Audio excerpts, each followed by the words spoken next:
గత ప్రభుత్వం చేపట్టిన తప్పుడు విధానాల వల్ల రాష్ట్రం చిన్న భిన్నం అయిందని, వివిధ శాఖల ఉన్నతాధికారులు కూడా అరాచక శక్తులకు అండగా నిలిచారని Rajamahendravaram rural MLA TDP politburo సభ్యుడు గోరంట్ల బుచ్చయ్య చౌదరి మండిపడ్డారు. జగన్మోహన్ రెడ్డి చేసిన అవినీతి అక్రమాలన్నీ బయటపడుతున్నాయి. స్థానిక గాంధీపురంలో ఉన్న ఆయన నివాసంలో గురువారం గోరంట్ల మీడియాతో మాట్లాడుతూ, మా పార్టీలో చేరేందుకు చాలా మంది వైసీపీ నేతలు సిద్ధంగా ఉన్నారని వ్యాఖ్యానించారు. చంద్రబాబు చేస్తున్న కృషికి కేంద్రం నుంచి ఫలితం కనబడుతుందని, నిరుద్యోగుల వలసలు ఆపాలంటే ఉద్యోగాలు, ఉపాధి కల్పన కల్పించాలన్నారు. మైనింగ్, మద్యం విధానాన్ని అస్తవ్యస్తం చేసి జగన్ రెడ్డి ఇష్టం వచ్చినట్లు దోచుకున్నారని, ఆయా శాఖల్లో పనిచేసిన వెంకటరెడ్డి, వాసుదేవారెడ్డి ప్రస్తుతం పరారీలో ఉన్నారన్నారు. వారెక్కడున్నారో చెప్పాలని, ఖచ్చితంగా జగన్ నీడలోనే వారు తలదాచుకుని ఉంటారని పేర్కొన్నారు.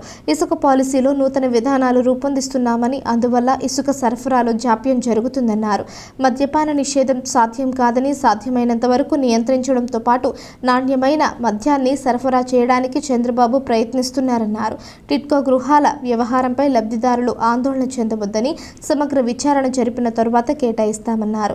చాలా చోట్ల డబ్బులు కట్టిన లబ్ధిదారులను పక్కన పెట్టి తమ సొంత మనుషులకు ఇళ్లు కట్టబెట్టారని, చాలా మందికి ఏదో ఒక వంకతో రద్దు చేశారన్నారు. సంక్రాంతి నాటికి అన్ని గృహ సముదాయాల్లో మౌలిక సదుపాయాలు కల్పించి లబ్ధిదారులకు అందజేస్తామన్నారు. టీడీపీ రాష్ట్ర కార్యదర్శి వాసిరెడ్డి రాంబాబు, రూరల్ అధ్యక్షులు మచ్చేటి ప్రసాద్, గంగిన హనుమంతరావు తదితరులు పాల్గొన్నారు.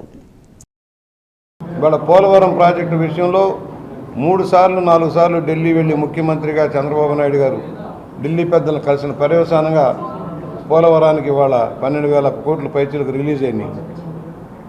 వేగంగా ప్రాజెక్టు పూర్తి చేయొచ్చు. గత ప్రభుత్వ నిర్వాహకం వల్ల, డయాఫ్రామ్ వాళ్ళు కొట్టుకుపోవడం వల్ల ఖర్చు పెరిగిపోతూ ఉంది, పనులు సాగలేదు. ఇవాళ వృధాగా సముద్రానికి వేల టీఎంసీల నీళ్లు సముద్రానికి పోతున్నాయి. సొంత కేసుల కోసము, బాబాయ్ హత్య నుంచి బయటపడటం కోసం జగన్మోహన్ రెడ్డి తిరిగితే, రాష్ట్ర ప్రయోజనాల కోసం, రాష్ట్ర అభివృద్ధి కోసం ఇవాళ చంద్రబాబు నాయుడు గారు ఢిల్లీ చుట్టూ తిరుగుతూ ఉన్నారు. ఫలితం కనిపిస్తూ ఉంది. 15,000 కోట్ల రూపాయల రాజధాని కోసం ఇస్తామన్న విషయం కానీ, ఇవాళ 2 పారిశ్రామిక వాడలు 12 2 ఆంధ్రప్రదేశ్కి కేటాయింపు చేయడంలో కానీ ఒక ప్రత్యేక దృష్టితో చేసిన కృషి మనకు కనిపిస్తూ ఉంది.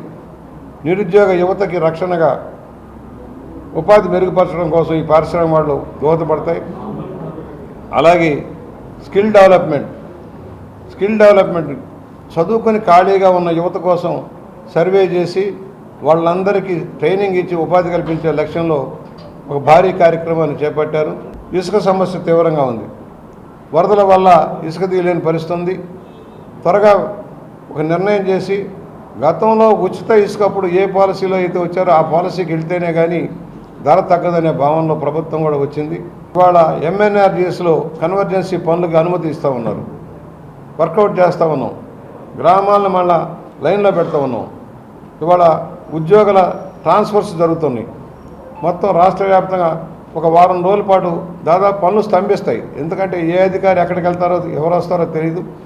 గైడ్లైన్స్ ఇచ్చారు, గైడ్లైన్స్ ప్రకారం ట్రాన్స్ఫర్లు అవుతారు. ఒక వారం రోజులు ఇది కంప్లీట్ చేసి మళ్ళీ యంత్రాంగం అంతా కదలకి తెచ్చుకొని, ముఖ్యంగా స్థానిక సంస్థలని చైతన్యవంతం చేయాల్సిన పరిస్థితి ఉంది. స్థానిక సంస్థలు చైతన్యం చేయడం కోసం ఎంఎన్ఆర్జీసీ కన్వర్జెన్సీ పనులు కానీ, దానికి అడ్డంకులు ఉన్నాయి. పాత బాకీలు పెండింగ్లో ఉన్నాయి. ఇంకా కొంతమంది అధికారులు పాత వాసన నుంచి బయటపడాల. రాష్ట్ర వ్యాప్తంగా పాత వాసన నుంచి బయటపడిన అధికారుల వల్ల కూడా సమస్యలు ఉత్పన్నమవుతున్నాయి. 4,000 రూపాయల పెన్షన్ పెంచుతామన్నాం, పెంచామా లేదా? ఏప్రిల్ నుంచే ఇస్తామన్నాం, ఏప్రిల్ కూడా కలిపి ఇచ్చామా లేదా? 1వ తారీఖు జీతాలు ఇస్తానన్నాం, జీతాలు ఇస్తున్నామా లేదా? నిరుద్యోగ యువత కోసం స్కిల్ డెవలప్మెంట్ సెంటర్లు ప్రారంభిస్తామని చెప్పాం, ప్రారంభిస్తున్నామా లేదా? అన్నా క్యాంటీన్లు ప్రారంభిస్తామన్నా, ప్రారంభించామా లేదా? ఇవన్నీ కాదా? ఒక్కొక్కటి చేసుకెళ్తున్నాం.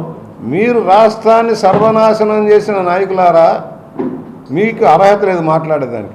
రాబోయే 6 నెలల్లో టిట్కో ఇళ్ళు కానీ, బ్యాంబే హౌస్ అన్ని రీఆర్గనైజ్ చేస్తాం, సౌకర్యాలు మెరుగుపరుస్తాం. అప్పుడు కూడా రాకపోతే, అప్పుడు కూడా అద్దెకిచ్చి మళ్ళీ మేము ఇష్టం వచ్చిన మళ్ళీ 2వ ఇంటికి 3వ ఇంటికి వస్తామంటే కుదరదు. 100% ఆల్రెడీ జైలు పక్షి తండ్రిని అడ్డు పెట్టుకునే 1,000 కోట్లు దోచుకున్న పర్యవసానంగా 12 కేసుల్లో తిరుగుతూ ఉన్నాడు, బెయిల్ మీద ఉన్నాడు. ఈ ప్రభుత్వంలో ముఖ్యమంత్రిగా చేసిన నిర్వాహకం ఇంతంతా కాదు, అన్నిటికీ కేంద్ర బిందువు అతనే. ఆయన డిఫాక్టో సీఎం సజ్జల రామకృష్ణారెడ్డి ద్వారా చేయించారు. మద్యం కుంభకోణం కనపడుతుంది కదా. 1200 రూపాయలు ఇక్కడ, 700 రూపాయలు తెలంగాణలో. ఎవడు 500 రూపాయలు తినేశాడు కేసుకి. 700 రూపాయలు తెలంగాణలో అదే కేసు, అదే ఆంధ్రప్రదేశ్లో 1200 రూపాయలు అమ్మించాడు. పనికిరాని నకిలీ బ్రాండ్లు అమ్మించారు. పనికిరాని డిస్టిలరీలన్నీ కొనేసుకొని వాళ్ళ ద్వారా నడిపించుకున్నారు. భయానక మైన్స్ కానీ డిస్టిలరీలు కానీ కబ్జా చేశారు. జగన్మోహన్ రెడ్డి మనుషులు కబ్జా చేసి జగన్మోహన్ రెడ్డి కొంతమంది బినామీలు పెట్టి నడిపించాడు. ఇసుక మాఫియా మీకు తెలుసు. ఇవాళ 800 కోట్లు పెనాల్టీ వేశారు.